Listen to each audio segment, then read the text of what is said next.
இந்த படத்துக்கு எக்ஸ்பெக்டேஷன் ரொம்ப ரொம்ப ஜாஸ்தியா இருந்ததுங்க.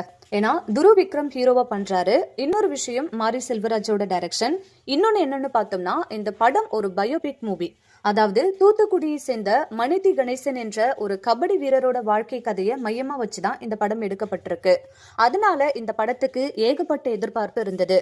துருவ் விக்ரம் பார்த்தோம்னா அவரு இதுக்கு முன்னாடி நடிச்ச படங்கள்லாம் வந்து ஒரு மாடலா ஒரு ஹீரோவா இருந்திருப்பாரு. ஆனா இந்த படத்துல வந்து அப்படியே ஆப்போசிட்டா ஒரு பக்காவான வில்லேஜ் பாய் அதுல நடிச்சிருப்பாரு. ஆக்சுவலி நடிச்சிருப்பாருன்னு சொல்லக்கூடாதுங்க, வாழ்ந்திருப்பாருன்னு சொல்லலாம். ஏன்னா இதுதான் ரொம்ப பொருத்தமா இருக்கும். ஏன்னா அந்த அளவுக்கு வந்து ஒரு தென் மாவட்டத்தை சேர்ந்த ஒரு இளைஞனாவே அப்படியே வந்து அவரோட பாடி லாங்குவேஜ், பேச்சு எல்லாமே வந்து மாத்திருக்காரு. ரொம்ப ஹார்ட் ஒர்க் பண்ணியிருக்காரு, அது நல்லாவே தெரியுது. ஏன்னா வந்து அவர் அதுக்கு முன்னாடி கபடி பிளேயர் கிடையாது. இந்த படத்துக்காக வந்து கபடி கத்துக்கிட்டு நடிச்சிருக்காரு. எல்லாமே வந்து ஒரிஜினலாவே பண்ணியிருக்காரு. அந்த கபடி விளையாடும் போது அந்த குதிக்கிறது எல்லாமே வந்து ஒரிஜினலாவே பண்ணியிருக்காரு. ஒரு சீன் எடுக்கும்போது கூட அவரை குதிக்கும் போது பல் உடைஞ்சிருக்கு. பல் உடைஞ்சி பிளட் வந்து ஸோ அந்த டைம்ல வந்து ஃப்ரண்ட்ல இருக்கிற பல் வந்து டேமேஜ் ஆயிருக்கு.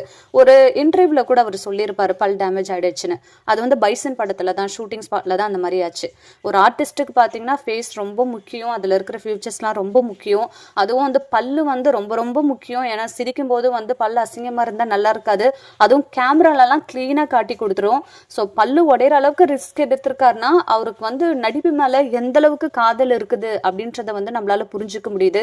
அதாவது ரத்தத்திலேயே ஊறி இருக்குன்னு சொல்லுவாங்க இல்லையா, அவங்களோட அப்பா விக்ரம் சார் அவரோட ரத்தம்ன்றத ப்ரூவ் பண்ணிட்டாரு.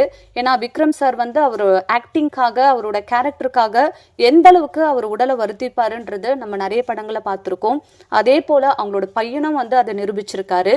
அண்ட் விக்ரம் சார் பெருமையா சொல்லிக்கலாம், என் பையன் பெரிய நடிகன்னு. அந்த அளவுக்கு வந்து இந்த படத்துல வந்து ரொம்பவே நல்லா பர்ஃபார்ம் பண்ணியிருக்காரு துருவ் விக்ரம்.